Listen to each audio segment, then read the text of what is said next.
नमस्कार दोस्तों, मैं हूं आपके साथ जूही सिंह और आज हम बात करने वाले हैं उस चलते हुए सवालों पर जो पिछले कुछ समय से हर न्यूज चैनल, हर सोशल मीडिया प्लेटफॉर्म और हर युवा के जहन में इस वक्त लगातार कहीं न कहीं घर कर गया है, घूम गया है।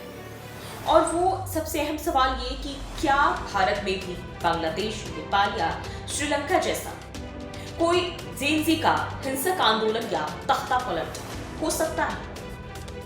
तस्वीरें पिछले कई दिनों से हम सभी ने देखी। श्रीलंका में जब गुस्से से भरी भीड़ राष्ट्रपति भवन में घुस गई, लोग स्विमिंग पूल में तैरने लगे और किचन में खाना पकाने लगे। बांग्लादेश में जब छात्रों का आंदोलन इतना विकराल हो गया कि प्रधानमंत्री को रातों रात देश छोड़कर भागना। और दूसरी तरफ अगर हम बात करें तो हमारे पड़ोसी मुल्क नेपाल में भी जब युवाओं ने सड़कों पर उतरकर पूरी व्यवस्था की नींव हिला दी, तब पूरी दुनिया सन्न रह गई थी। और उसी वक्त एक तीखा सवाल भारत की तरफ भी उछाल दिया गया कि साहब, दुनिया के सबसे बड़े लोकतंत्र का युवा क्या कर रहा है? क्या भारत का जेनजी किसी ऐसी क्रांति की राह पर है? और हालिया दिनों में अब इसको लेकर एक बार फिर सवाल उठने लगे, तो इसका सीधा और स्पष्ट बेबाक जवाब है बिल्कुल।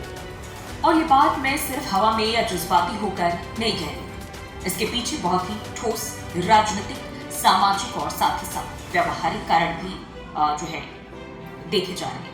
दरअसल पड़ोसी देशों की अगर हम बात करें तो जब युवा वहां की सड़कों पर उतरे तो उनके उस दौरान एकमात्र मांग थी कि भाई सरकार हटाओ और जो वहां की व्यवस्था है, जो वहां के सिस्टम है, उसको ध्वस्त कर दो।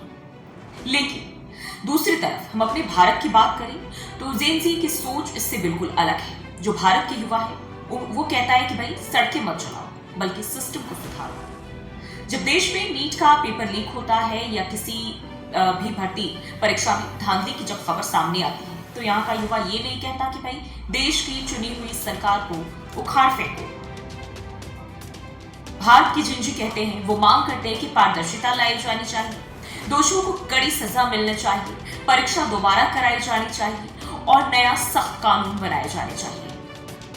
भारत के युवा जो कि बहुत अच्छी तरह इस बात को समझते हैं कि अगर देश में राजनीतिक अस्थिरता आ जाती है तो सबसे पहला नुकसान देश की अर्थव्यवस्था का ही होगा। और अंततः जो उनका अपना सपना है वो भविष्य ही पूरा खतरे में पड़ जाएगा। इसी के साथ अगर हम बात करें दूसरी बात कि श्रीलंका, नेपाल और बांग्लादेश से जब तुलना की जाती है तो वहां जब जनता के पास अपनी बात रखने, विरोध दर्ज कराने या सरकार बदलने के रास्ते पूरी तरह बंद हो गए, तब उनका जो गुस्सा है वो विस्फोटक बनकर सड़कों पर फूट पड़ा। लेकिन भारत की अगर हम बात करते हैं तो भारत की खूबसूरती हमारा मजबूत लोकतंत्र है। यहाँ युवाओं के पास अपना असंतोष जाहिर करने के लिए कई सारे रास्ते मौजूद हैं और वो जिस तरीके से चाहे अपनी नाराजगी, अपनी बातों को जाहिर कर सकते हैं। जब भारत के युवा नाराज होता है तो वो सड़कों पर हिंसा करने के बजाय चुनाव का इंतजार करता है और ईवीएम का बटन दबाकर वोट की चोट देता है। अगर प्रशासनिक स्तर पर अन्याय होता है तो वो देश की निष्पक्ष न्यायपालिका और सुप्रीम कोर्ट का दरवाजा जाकर खटखटाता है। इसके अलावा भी ऑप्शन है।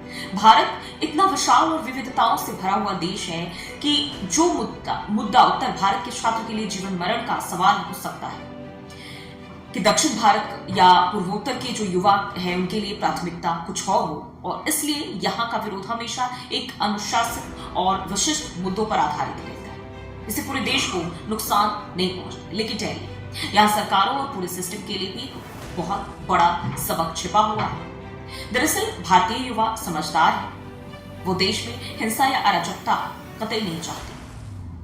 लेकिन इसका मतलब ये भी बिल्कुल नहीं है कि वो चुपचाप सब कुछ बर्दाश्त कर लेंगे। जैसा सरकार चाहेगी, सिस्टम चाहेंगे, वो उस तरीके से इन युवाओं को अपने इशारों पर नचा सकते।